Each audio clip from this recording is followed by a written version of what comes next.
When I bought my house on the edge of a suburban HOA neighborhood, I knew trouble was brewing the moment Karen, the HOA president, strutted across my driveway with her little clipboard.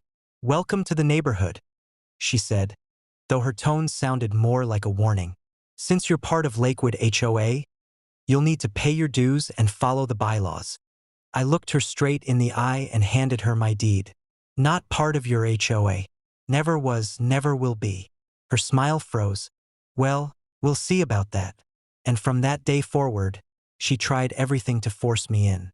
Fake violation letters appeared in my mailbox, citing non-approved paint colors and grass height.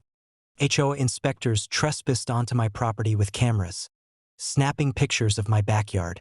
I even got letters threatening fines for unauthorized vehicles when my brother visited in his pickup. But then something strange started happening. My water bill, normally $80 a month, suddenly jumped to nearly $600. At first, I thought it was a mistake, but the next month, it went even higher. Thousands of gallons I never used were showing up on my account. So one night, I stayed up late waiting. Around midnight, I followed the faint sound of running water to the back fence. And there it was, an illegal PVC pipe running straight from my outdoor spigot, buried under a thin layer of dirt, leading directly into the HOA's irrigation system. They were literally siphoning my water to keep their fountains and flower beds pretty. For free. I shut the valve off immediately. The next morning, Karen came storming up my driveway like her hair was on fire. "Why is the fountain dry? The roses are wilting. Did you shut off community water?" I laughed. "Community water? You mean my water?" "Yeah, I shut off the theft." Her face turned red. "That's HOA property. You can't just—" "That pipe was trespassing on my property, Karen. I'll dig it out and cap it today." "You can't do that," she screeched. And then, like clockwork, she pulled out her phone and dialed 911. I couldn't believe it. She was calling the cops on me for turning off my own water. Minutes later, 2 officers arrived. Karen ran up to them, tears in her eyes, pointing at me like I was some criminal. "He shut off the community water. He's endangering everyone's property value." The officers walked over to me calmly.